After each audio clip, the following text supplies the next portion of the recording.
Hey there, Bootzone here. This is a little Xpelair fan. It says model 92935AW. It's also known as a 15-watt VX100. VX100 is what I would have called it.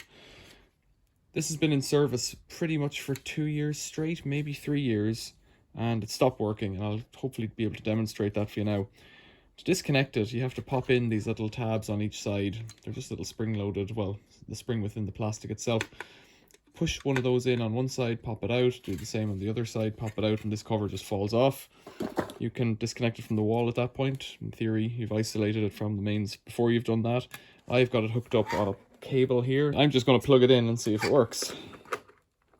Are we switched on? Nope. We're getting any power? It's refusing the thing. Yeah, we're getting power there. So that's live now as it is. And this is refusing to turn at all, even very slowly. And it's a bit stiff. And there's the clue. It's a bit stiff. Let's plug it out. It was getting the full 230 volts there. So how do I get in here? Right, there's a plastic fan blade on this side. I'm going to pull that off. Then on this side, there's a couple of screws, which appear to be all that there is. I've plugged it out, haven't I? Yeah. It appears to be riding on them quite loosely there. So can I get them out? And then once they're out, this should lift out towards me, towards the camera. Upwards, you might say. So it's just got a long screw, about 1 inch long screw on each side. The reason I'm taking it out will become apparent in a moment. Stuck. Come on. What are we stuck about?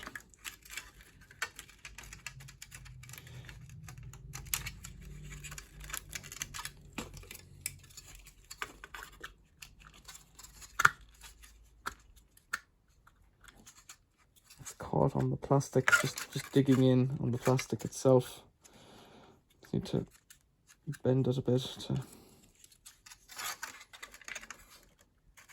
get it to squeeze out. Pliers might come in handy here, but there we go. They're not two hand. There might be a little thermal fuse inside it there. That's really stiff, but if I turn it a bit, it loosens up. Ta-da!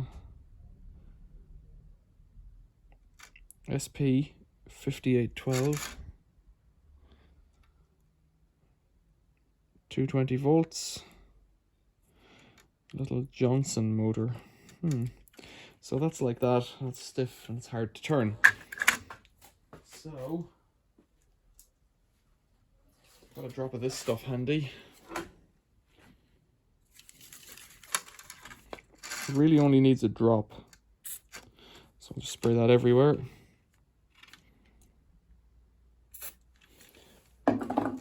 Some of these, where they have this rivet going through, some of them have a little nut and bolt. And if they have a nut and bolt, that's it, completely free now.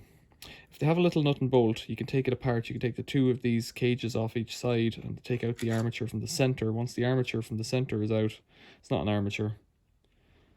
It's, I don't know what it is actually. Once it's out, anyways, you can clean the inside of the bushings. They're not bearings, they're bushings in there, little bronze dealies, and there's a felt, you can just see it there actually, a little felt pad. I'm hoping the penetrant spray will be sufficient to have cleaned it, and that I can put a drop of oil on there now. So you want something very light, like sewing machine oil, or this one. Seems to be the brand of choice today. Now if I can get a bit in there. You can't really put too much in, but if you put an excess in, it will attract dust. So I'll put a big glob in there, and that'll wick in. It's actually wicking in quite effectively. Now these will come impregnated. You can see it's wicked. Can you see that? It's wicked through. You can see the dark side there, white there. These may not come suitably impregnated from the factory. And it's not really a service job. No technician is ever going to come out and oil one of these and put it back together. You know, the thing costs 15 quid. I just swapped it out.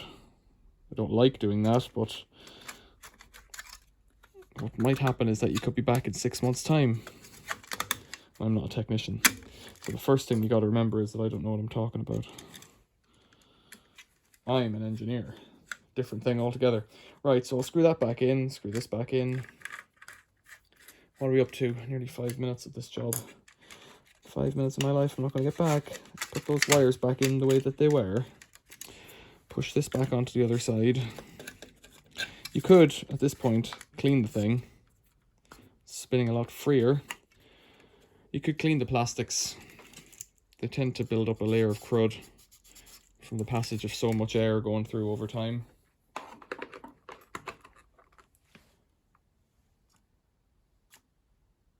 What's really going on? Have I turned it off somewhere? Taint spinning. To keep that earth cable out of the way.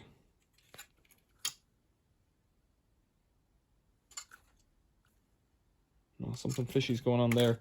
That should be spinning at this point. Now I wonder if I got a fault somewhere along the way. Check for voltage. Better if you can see it. 220 volts to there. That's not the issue. Thermal fuse could be kaput. Check for that now. Plug it out again. More interesting this time. Normally a drop of oil does it, but it might have had a drop of oil followed by a period of overheating. I have plugged it out again. You know, if it was overheating, it might have cooked itself off. Get that out. Wiggle this guy out again.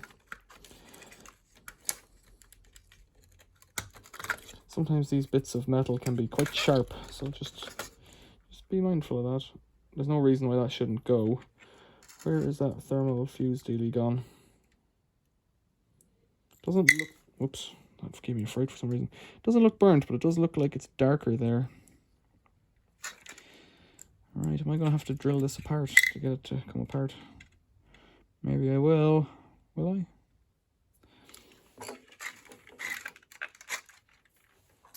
What do you think? I'm sure that's like a teacher's nails on a blackboard, or some kid's nails on a blackboard. That sound, get out of there, you. Right. Yeah, there's no reason why that shouldn't spin if it was energized. So I wonder, is that thermal fuse popped? And if so, how does that... That's all a sealed unit. You see, now I'm into the realms of trouble.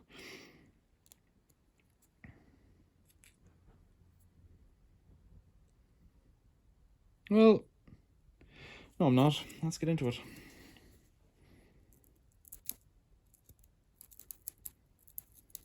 That protective tape can just be peeled off. I don't want to damage the windings inside, but I don't mind cleaning the enamel paint off that thermal fuse guy. I presume that's what it is.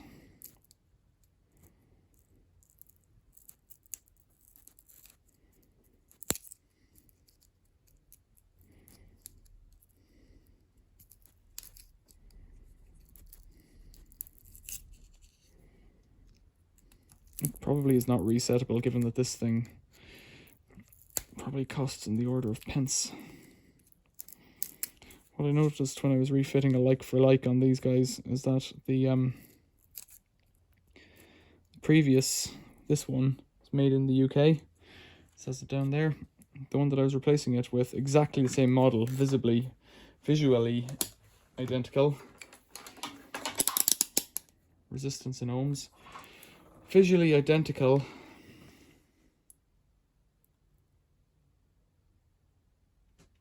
There's nothing there. Haven't seen this fault before.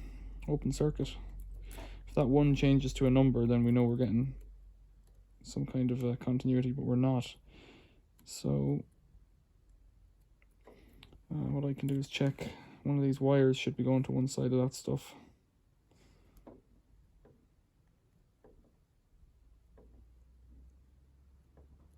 In reality, the other wire should be going to the other side. No, I'm not getting anything through for resistance here. Okay, I'm getting something there. So that wire is going to that side. So this wire should be going to the other side, in theory, if I've scraped off the shellac sufficiently.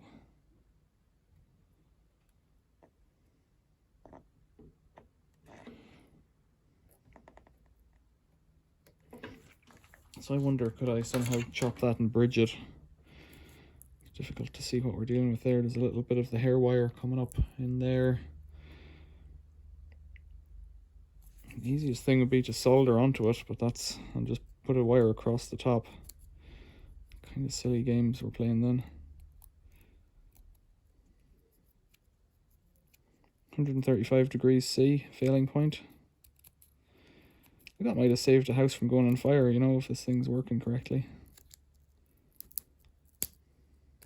Oh, I've pulled it out from somewhere now. Alright, that's not so bad actually. It's just stranded on there. Now, could I unwiggle that, or is it soldered on? You see that? The wire, the tail end of it's just wiggled on there. Now, how's this one? What's this one held on to? Like, no fear of doing damage, because the damage is already done if the thing isn't working.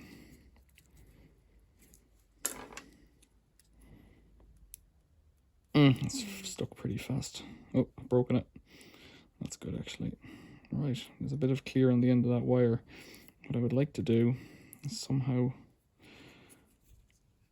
pull this guy through. If I wrap my fingers around it, it's going to move. Oh dear me, I don't know where that's going. Into the center somewhere. I don't really want to pull the thing apart. I don't know if I've broken that now. Let's just check for continuity again. Brute force sometimes is a dangerous thing. No, still got continuity there. Now I wonder on this side, do we have continuity to that piggy tail end? A little bit of wire.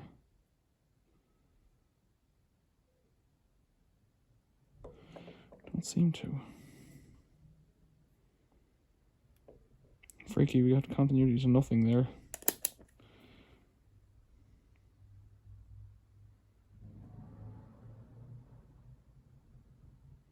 Yeah, we're getting it, so it looks like that fuse is cooked.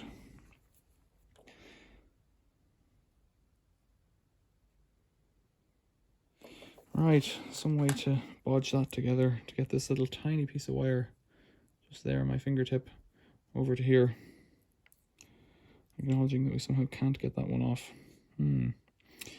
Maybe, just for funsies, I will drill these out as well. To get into it might make it easier.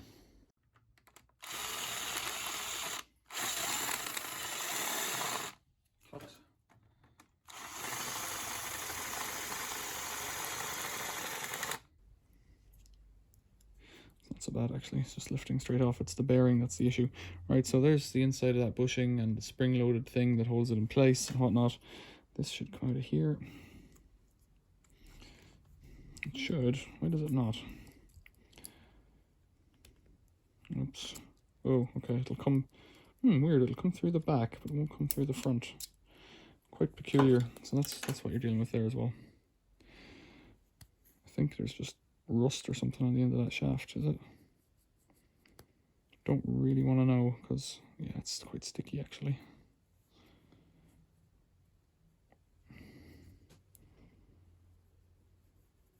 It should come off, you know. It's the back end, I would say, that needs cleaning in that case. Spinning quite freely like that. There's a bit of rust on it or something. I need to get a towel, give that a little clean. Yeah, it looks like there's like a blob of condensation, made a rust ball or something on it. That could have been the demise of this thing, you know.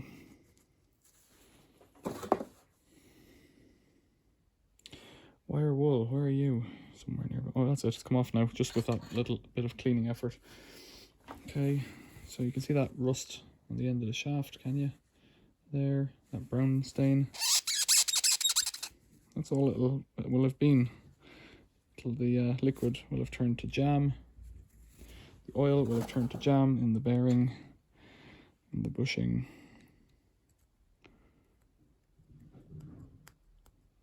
It's still a bit tight, you know. I could clean it with wire wool. There's lots of things I could do. Put a drop of oil on it. It likes that drop of oil. So I don't think that's the issue. We'll put that there. Now, can Can I push this out? Normally you can. Oh, no. I don't know, actually. No, I don't think I can. I think I've just wasted my time. It's a shaded pole induction motor. Those are the shading poles there. There's bits of copper going through the center, one on each side. That means it'll always start in the same way, no matter which way around you put the positive. Live and neutral, not positive and negative, because of course it's an AC motor. Where are we going? I'm going to fire up the soldering iron. Bridge this across with something suitable.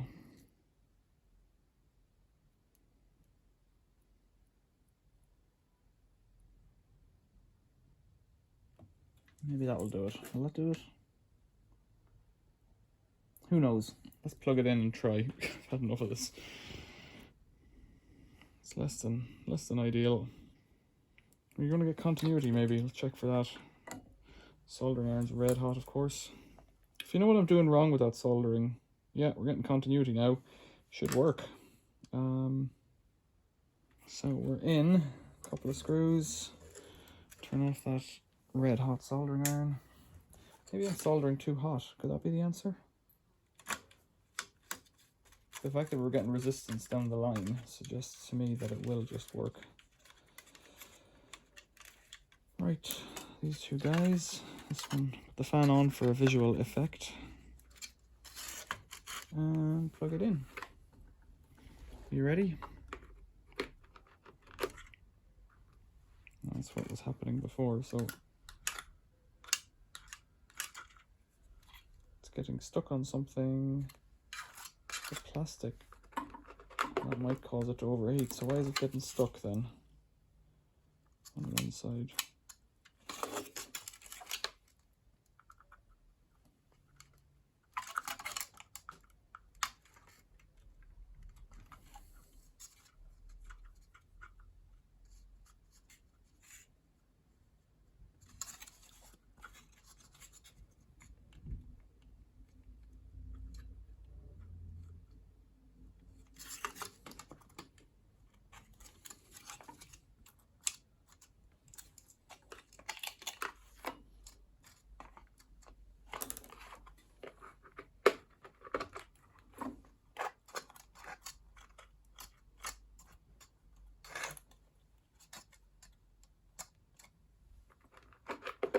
Something fishy going on there.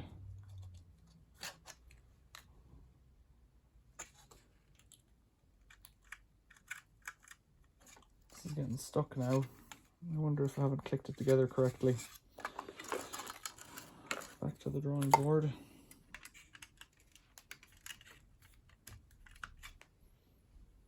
Because when I took the rivets apart, it might not have snapped back in right. Getting caught there.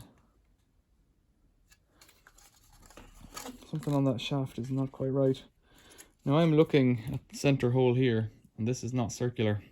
And I'm wondering if what's happened is, and I think this is probably going to be my diagnosis of it, I think the oil dried up over time, 2 years of constant running with airflow over it. The oil dried up, this thing then seized, overheated, and this plastic's not the same shape it used to be. I think it's not running truly in the center. That's what I think is going on here. I don't know. In fact, actually, do you know what I could do? Loosen them up a bit. No, it's... No. Still nowhere further forward or backwards. Let's try pushing it out again. See, it's that the clue here is that this plastic doesn't come out the way it normally does. It normally just slides straight out because it's obviously deformed.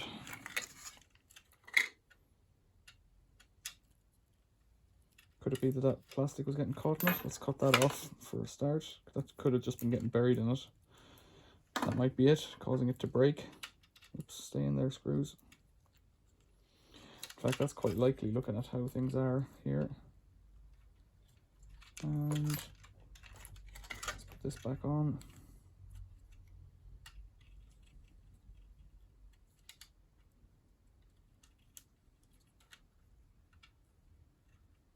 Yeah, I don't know. Let's try that again. I think the plastic's overheated and bent, and that's causing it not to spin in the center where it would like to. That's what I'm thinking is happening here.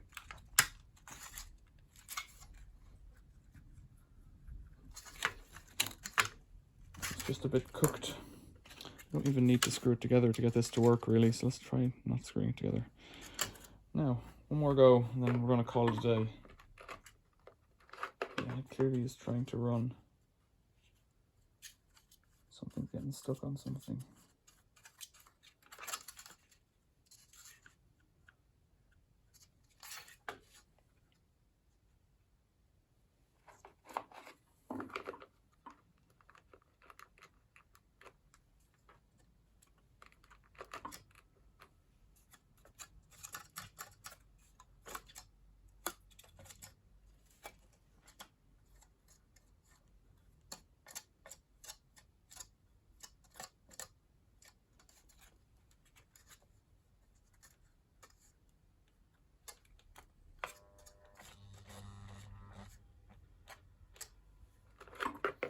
No, I don't know. It ain't happening. Either, I don't know, could the shaft have become overheated and deformed? I doubt that on metal, but you tell me. It's gone on too long. Questions or comments, leave them below. Thanks for watching. See you later.